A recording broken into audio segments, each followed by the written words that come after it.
എല്ലാ പ്രിയപ്പെട്ടവർക്കും പുതിയൊരു വീഡിയോയിലേക്ക് സ്വാഗതം. ഇന്നത്തെ നിഫ്റ്റി നല്ല മോർണിംഗിൽ ഒരു ഫ്ലാറ്റ് ഓപ്പണിംഗ് വന്നിട്ട് നേരെ കയറി പോയി നല്ല രീതിയിൽ ഹയർ ലെവലിൽ തന്നെ നിൽക്കുമായിരുന്നു. ഇവിടെ നോക്കിയാൽ അറിയാം, ഒരു 10:45 ആയപ്പോൾ ഒരു ഹൈ അടിച്ചു. അതിന് ശേഷം ആ ഹൈ അടിച്ചില്ല, പക്ഷേ ആ ഹയർ ലെവലിൽ തന്നെ മാർക്കറ്റ് അധികം ഇറങ്ങാതെ ഇടയ്ക്കൊരു ചെറിയൊരു സെല്ലിങ് വന്നെങ്കിലും തിരിച്ച് വീണ്ടും പോയി ഏകദേശം ഹയർ ലെവലിൽ തന്നെയാണ് നിഫ്റ്റി നിൽക്കുന്നത്. പക്ഷേ ഇവിടെ ഇത് കാണുമ്പോഴറിയാം ഒരു സ്ട്രെങ്ത് ഇല്ല. ഇവിടെ നോക്കി എത്ര പ്രാവശ്യം ഈ ഒരു ലെവലിൽ വന്ന് തട്ടി നോക്കി, 1, 2, 3, 4, 5 അങ്ങനെ പല പ്രാവശ്യം തട്ടി. പക്ഷെങ്കിൽ ഹൈ പിന്നീട് അടിച്ചിട്ടില്ല. അപ്പോൾ എന്തായാലും ഇപ്പോഴത്തെ കണ്ടീഷൻ വെച്ച് നോക്കിയെന്ന് പറഞ്ഞാലും ഡേ ചാർട്ടിൽ എനിക്ക്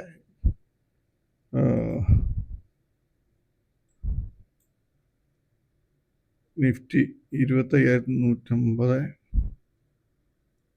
എൻ്റെ ഒരു മാക്സിമം കണക്ക് ഈ 25,200 ലെവലാണ്. ചിലപ്പോൾ ഒരു പ്രാവശ്യം വന്ന് ഹൈ അടിച്ചാലും തിരിച്ച് വീണ്ടും നല്ല രീതിയിൽ ഇറങ്ങും.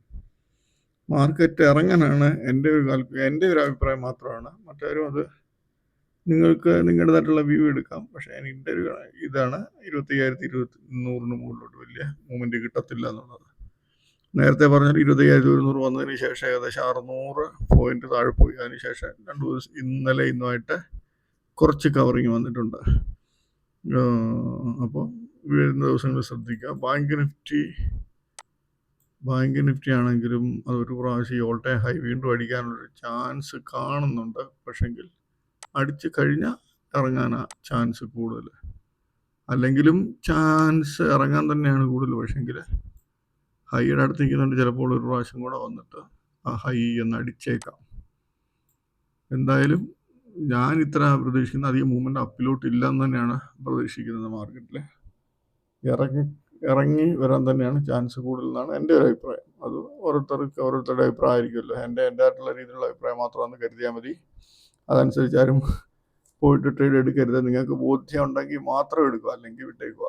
ഓക്കെ, നമ്മൾ ഇന്നലത്തെ ദിവസം നമ്മൾ ഇന്ന് CPR ചാർട്ടിൽ എടുത്തു വെച്ചിരുന്ന ഷെയറുകൾ ഇതൊക്കെയാണ്. ഓരോന്നിനും CPR ലെവലുകൾ ഇത് ചെയ്തിട്ടത് ഇറങ്ങുന്നോ നമുക്ക് നോക്കാം. ഇത് ഓപ്പണിങ് ഹൈ, നല്ല ഹൈയിലായിരുന്നു. അതിനുശേഷം കുറച്ചിറങ്ങി R2 മുകളിൽ നിന്ന് താഴോട്ടിറങ്ങി. ഇവിടുന്ന് 291 285 വരെ തന്നു. 6 രൂപയ്ക്ക് അടുത്ത് പ്രോഫിറ്റ് കാണിച്ചു. പക്ഷേ തിരിച്ച് വീണ്ടും കയറിപ്പോയി ഹയർ ലെവലിൽ നിൽക്കുമായിരുന്നു. ജയഭാരത് മാരുതി എന്ന് പറഞ്ഞ ഈ ഷെയർ ഇവിടെ നോക്കിയാൽ പ്രീവിയസ് ഡേ ഹൈ അടിച്ചു, ഇറങ്ങി. ഇവിടെ ഫസ്റ്റിലെ ക്യാൻഡിൽ തന്നെ പ്രീവിയസ് ഡേ ഹൈ അടിക്കുന്നുണ്ട്. അതിനുശേഷം അന്നേരം തന്നെ ഇറങ്ങുന്നുണ്ട്. 84 എന്നത് 81, 3 രൂപ തന്നു. അതിനുശേഷം വീണ്ടും രണ്ടാമത് പോയി ഹൈ അടിച്ചു. അടുത്ത ലെവൽ പോയില്ല, തിരിച്ച് പഴയ ലെവൽ തന്നെ കട്ട് ചെയ്തു. അപ്പോൾ ഇങ്ങനെ പഴയ ലെവൽ കട്ട് ചെയ്താൽ നല്ല രീതിയിൽ വീണ്ടും ഇറങ്ങാൻ ചാൻസ് കൂടുതലാണ്. ഇവിടെ നോക്കിയാൽ അറിയാം, പിന്നീട് വൺ സൈഡ് മൂവ്മെൻറ്റ് താഴോട്ടാണ്. ഈ ഒരു മൂവ്മെൻറ്റ് ഞാൻ എപ്പോഴും ഞാൻ കണ്ട അത് പ്രത്യേകം പറയാറുണ്ട്. കാരണം ആ ഒരു ടൈപ്പ് മൂവ്മെൻറ്റ് നിങ്ങളുടെ മനസ്സിൽ ഇങ്ങനെ ഇരിക്കണം. ഇത് മൂന്നാമത് വീണ്ടും പോയി അടിച്ചു കഴിഞ്ഞാൽ പിന്നെ ചെയ്യരുത്. രണ്ടാം പ്രാവശ്യം അടിച്ചു കഴിഞ്ഞിട്ട് ഇറങ്ങിയാൽ നല്ല രീതിയിൽ നോർമൽ ഇറങ്ങി വരാറുണ്ട്. രാംകോസിസ് നോക്കിയാൽ രാംകോസിസ് ഓപ്പണിങ്ങിൽ പ്രീവിയസ് ഡേ ഹൈയുടെ മുകളിൽ നിന്ന് പ്രീവിയസ് ഡേ ഹൈയുടെ മുകളിൽ ഓപ്പണായി താഴോട്ട് വന്നു. ഇവിടെ കട്ടായി 440 എന്നത് 428 വരെ വന്ന് നല്ല പ്രോഫിറ്റ് കാണിച്ചിട്ടുണ്ട്. അതിനുശേഷം വീണ്ടും പോയി ഹൈ അടിക്കുമ്പോൾ നമ്മൾ എന്താ ചെയ്യേണ്ടത്? അടുത്ത ലെവലിൽ പോകുന്ന നോക്കി ഈ ഒരു ഷെയറിനകത്ത് അടുത്ത ലെവലിൽ പോയി 459 പോയിട്ട് നേരെ കുത്തനെ ഇറങ്ങി. ഷെയർ കണ്ടില്ലേ, 459 എന്നത് 429 വരെ നല്ല ഒന്നാം തരം പ്രോഫിറ്റ് ആ ഷെയറിനകത്ത്. കാരിസിൽ നോക്കി, നമ്മൾ കാരിസിലെ പ്രീവിയസ് ഡേ ഹൈ അടിച്ചിറങ്ങി 793 എന്നത് 765 വരെ. ഇൻട്രാക്സ് ബിൽഡിംഗ് എന്ന് പറയുന്ന ഷെയർ, ഇത് ഹെവി മൂവ്മെൻ്റ് ആയിരുന്നു മാർക്കറ്റിൽ.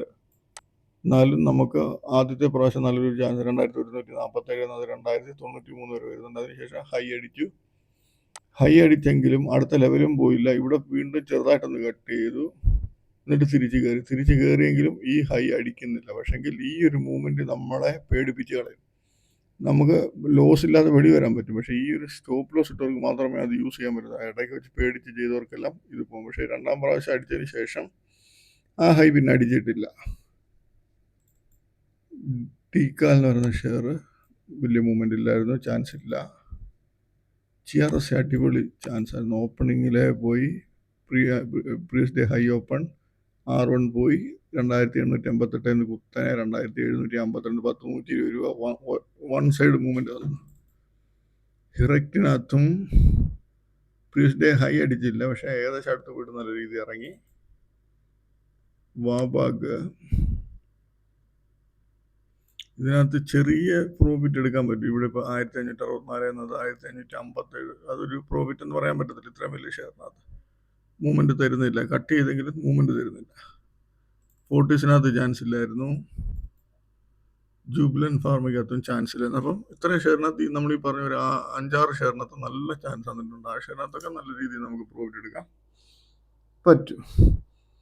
ഓക്കെ, അപ്പോൾ ഇനി നമുക്ക് നാളത്തേനുള്ള അതായത് തിങ്കളാഴ്ചത്തെ ഇവിടെ നോക്കിയാൽ ഏകദേശം 6 ഷെയറോളം 20% അപ്പർ സർക്യൂട്ടാണ്.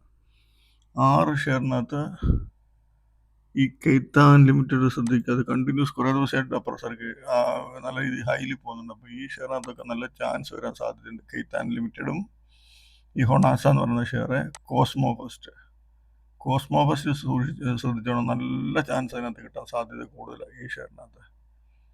പിന്നീട് സിമെക് ലിമിറ്റഡിനകത്തും ഒന്നുകിൽ ഈ ഹൈ അടിച്ച് കിട്ടുവാണെങ്കിൽ നല്ല ചാൻസ് ആയിരിക്കും, അതല്ല എങ്കിൽ ഈ ആവറേജിന് മുകളിൽ പോയിട്ട് തിരിച്ചിറങ്ങുവാണെങ്കിൽ നല്ല ചാൻസ് കിട്ടാൻ സാധ്യതയുണ്ട്. ഇത് മഫ്തി എന്ന് പറയുന്ന ഈ ഷെയർ നോക്കുക. R1 റേഞ്ച് ഓപ്പണിങ് പെട്ടെന്നൊരു മൂവ്മെന്റ് വന്നു കഴിഞ്ഞാൽ ചിലപ്പോൾ കുറച്ച് ഇറങ്ങിത്തരും.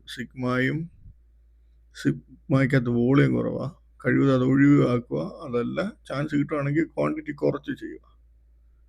അപ്പോളോ പൈപ്പിനകത്തും വോളിയം ഉണ്ട്, നല്ല എനിക്ക് തോന്നുന്നു. ഈ R1 റേഞ്ചിൽ ഓപ്പണിങ് R1 റേഞ്ചിന് മുകളിൽ പോയിട്ട് ഇറങ്ങുകയാണെങ്കിൽ കുറച്ച് ഇറങ്ങിത്തരും. അതല്ല നല്ലൊരു മൂവ്മെന്റ് കിട്ടി 542 പോയാൽ നല്ല ചാൻസ് കിട്ടാൻ സാധ്യതയുണ്ട്. ഓക്കെ, ഇത്രയൊക്കെ ഉള്ളൂ തിങ്കളാഴ്ചത്തിന് നമ്മളെടുത്ത ഷെയർസിൻ്റെ ഡീറ്റെയിൽസ്. നിങ്ങൾ CPR ലെവലുകൾ ശ്രദ്ധിക്കുക, ചാൻസ് വരുമ്പോൾ മാത്രം എൻട്രി ചെയ്യുക. നല്ല രീതിയിൽ നോക്കിയിരുന്ന് ചെയ്താൽ നല്ല രീതിയിൽ പ്രോഫിറ്റ് എടുക്കാൻ പറ്റും ഷോർട്ട് സെല്ല് ചെയ്യുന്നവർക്ക്. അപ്പോൾ എല്ലാവരും ഓരോരുത്തരും സ്വന്തമായിട്ട് പഠിച്ച് ചെയ്യുന്നതാണ് നല്ലത്. അല്ലാതെ മറ്റൊരാളോട് ചോദിച്ചിട്ട് ഈ ഷെയർ അവിടെ നിന്ന് എടുക്കാമോ ഇവിടെ നിന്ന് എടുക്കാമോ ചോദിച്ചിട്ട് നല്ല സ്വന്തമായിട്ട് പഠിക്കുക, നമ്മൾ തന്നെ സ്വയം ട്രേഡ് എടുക്കുക. അങ്ങനെ ചെയ്താലേ ഒരു ബെനിഫിറ്റ് വരത്തുള്ളൂ. ഓക്കെ, അപ്പോൾ എല്ലാവർക്കും തിങ്കളാഴ്ച നല്ലൊരു പ്രോഫിറ്റബിൾ ഡേ ആയിരിക്കട്ടെ എന്ന് ആശംസിക്കുന്നു. ബൈ.